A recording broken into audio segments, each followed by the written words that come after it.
Well, hello everybody. I just wonder how you all are adjusting. I know everyone is facing different levels of challenges, and perhaps you're going stir crazy, trying to find things for your kids to do, and they go outside to play, and 4 minutes later they come back in because they're bored. Yeah, these are different times for sure. But I want to talk about the need for making adjustments in times like this, shifting gears. There are times that you're driving fast and suddenly you come to a unexpected bend in the road or something ahead that you need to slow down for. And you always hope that you have plenty of time to react.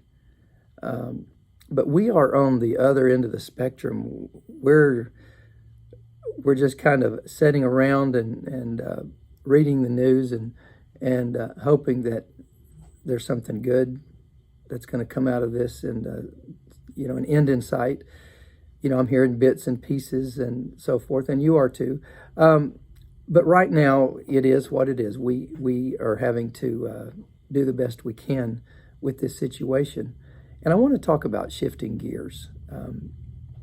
In Acts chapter 12, the first 5 verses there, it says, "Now about that time Herod the king stretched out his hand to harass some from the church." I'm sure some of you may feel like you're being harassed right now. But verse 2, "Then he killed James, the brother of John, with the sword. And because he saw that it pleased the Jews, he proceeded further to seize Peter also." Now it was during the days of unleavened bread. "So when he had arrested him, he put him in prison and delivered him to 4 quads of soldiers to keep him, intending to bring him before the people after Passover. Peter was therefore kept in prison, but constant prayer was offered to God for him by the church." And this was a situation here where the church had to make a decision about how they were going to adjust to the persecution. The king, Herod, had killed James with the sword, and he saw that it got a positive reaction for him from his people that he was hoping to please. And of course, God wasn't pleased with it, and you can't kill the church. And so he went about to go ahead one step further and put Peter in the prison. And why he didn't kill him right away, I think, was because he wanted to be sure he could wait for a day where he would get a large crowd to gather around and to witness this execution. He was all about pleasing the people and gaining their favor. But the church continued to be the church when James was killed. As a matter of fact, what it caused the church to do is they began to have prayer meetings. Now, they didn't just start having prayer meetings. We realize in Acts that the church went from house to house, and they knew how to have church in their homes. They knew the value of a gathering place, and they knew a gathering place was a place for others to come and gather. And it wasn't just the household. They invited friends over, and they were having a prayer meeting. And this here wasn't something that occurred at 7:30 in the evening. This happened during the nighttime. And Simon walks out of the prison past 16 soldiers, and he's out there on the street when he realizes that it's not a dream he's having, that he really has been released from prison by a miracle. And verse 12 says, "When he had considered this, he came to the house of Mary, the mother of John, whose surname was Mark, where many were gathered together praying." There's no doubt that there's a connection between those praying in the house and Simon Peter being led out of prison, walking past all those soldiers, standing in the middle of the street, and the angel of the Lord said, "All right, you've been released." And he realized that it was a reality. And so as we are somewhat confined to our homes, we haven't been given the order in Polk County yet, but some counties in Florida have already been given the order, stay at home, stay at home. And that may be coming. And I expect it will if things don't improve drastically. But as it stands right now, we have to adjust. And I know we've done a good job of it so far. We have a crew that shows up on Wednesday, and we broadcast our services, our Sunday schools, and for Sunday we'll do the same tomorrow. And it is so different. I mean, I'm so glad that we have the capacity to do it, but I never thought that we would be filming our services or videoing our services with just a skeleton crew here. But at the same time, I realize when we're singing, when we're teaching and preaching, that there are those that are watching then or that will be watching later. And so it's a completely different mindset. But certainly we haven't endured prison. We may feel like it. Your children, I'm certain they probably feel like right now that they've been locked in prison, and they're asking you to entertain them, find things for them to do. I remember snowy days and rainy days, and kids get bored so very easy. And today there's so many things that can keep them from that, but they're kids and they're going to get bored. But this is a very different season, for our world and for our nation, and it is different for the church. But our survival depends on our ability to adjust and move forward. We must learn how to shift gears. The church must adapt by shifting its focus. We enjoy getting together. We enjoy our small groups. We look forward to coming here on Sunday and the music and the worship and gathering around the front. That seems to be our lifeblood.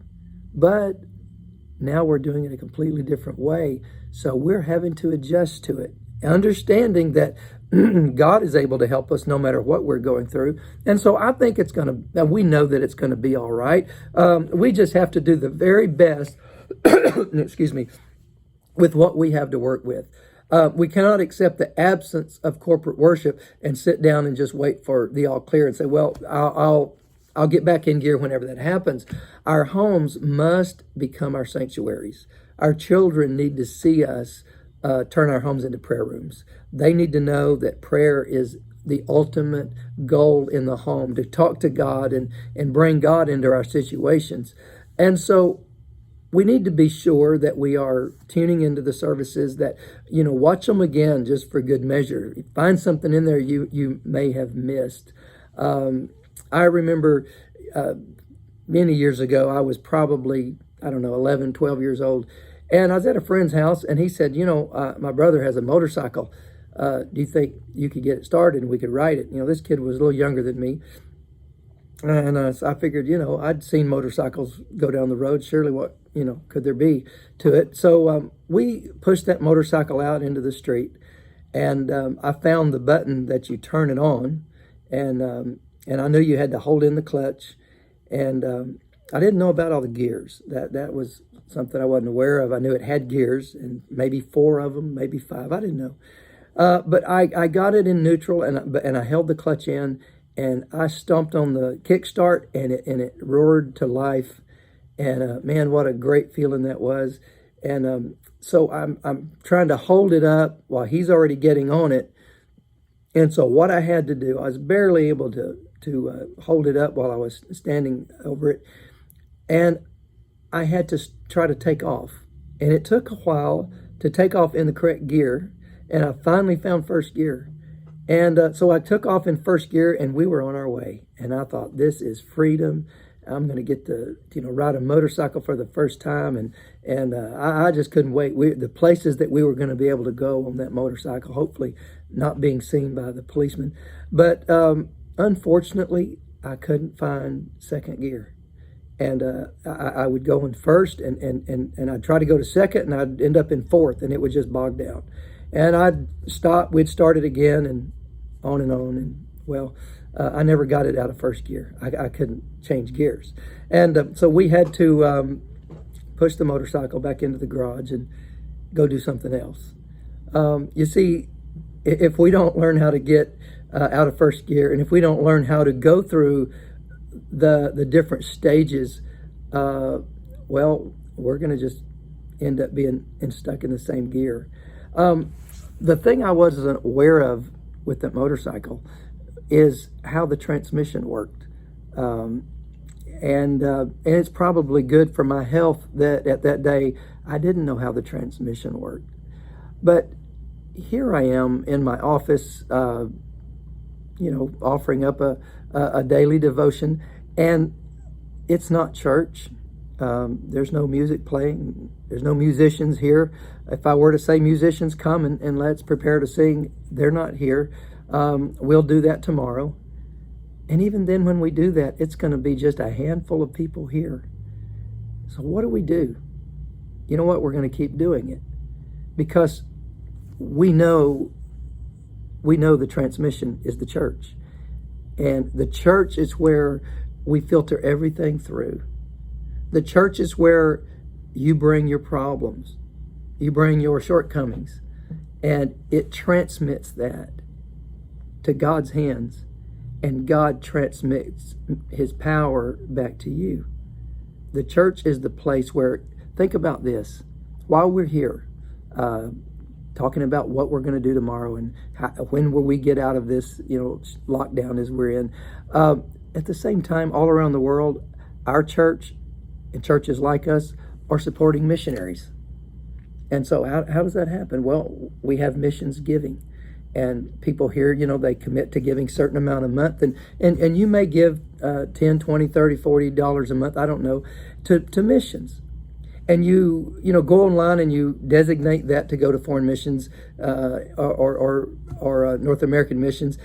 And you don't see much of that. You just, it goes and you trust that something's happening. But what's happening on the other end is every month we write our check to North American missions and to global missions, and that money gets sent to these families that are all around the world and all across our nation, and it's allowing them to do what they need to do, whether it's to buy supplies, get their vehicle repaired, start another project, to put a church in another community that doesn't have a church.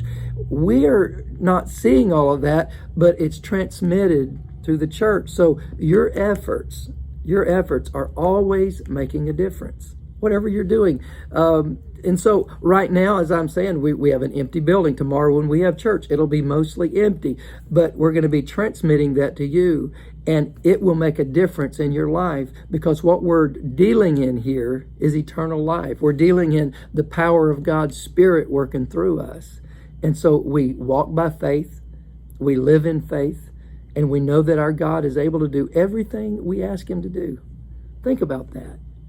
The church is the greatest transmission in the world because it transmits all of our faith, transmits all of our efforts to its higher purpose and calling. And by doing that, we become investors. We become investors in God's kingdom. Our families become stronger, and our focal point becomes clearer because we understand what the church is about. And we're a part of that church. We're a part of the kingdom of God. We're part of the movements of God. Whatever he's doing, we're investing in that, and we're attaching ourselves to it. Really talking about financial support, most of us, where we put our money and our resources, we kind of like to get feedback from that. If you're paying for a car, you want the car to run. And so as long as that car's running and you're making payments on it, the trade-off is worth it. And I was talking to a man some years ago, and he had a job at one time where he repoed cars. I think that'd be one of the worst jobs in the world. And he was talking about some customers that, some of the things that made him laugh. He said, but he went up to this house and he asked this lady, he said, ma'am, I'm going to have to take your car. And she said, well, why? I mean, it's my car. He said, well, you're not making payments on it. And she said, well, I'm not going to make payments on a car that ain't running. It ain't running. And he said, ma'am, you have to pay for the car every month, no matter if it's running or not. What's wrong with it? She goes, well, I don't know. It's not running. I can't get it to the mechanic. He said, ma'am, you still have to pay for the car. And there are some people, now I know that's funny, but there are some people that get their lives in such a fix that this relationship with God, it's not working anymore. Because somewhere along the way, they stop making payments. And I'm not talking about money. I'm talking about investing in the relationship. And so at a time like this, it could be very easy to stop investing in the relationship. It could get very easy to divert our attention to something else that gives us, gratifies us a lot sooner. You know, it might be your online shopping and, you know, no problem with that. But we can get so involved in those kind of things that the kingdom, you know, is left over there alone. We must put God first, especially during these times. We must put God first. Get your family together. Have family prayer. Gear up for our services tomorrow, and you'll be alerted when those are going to go live. And enjoy them. Worship with them. Pray along with us. Preach along with us. Look forward to being in your homes again tomorrow. Until that time, God bless each and every one of you.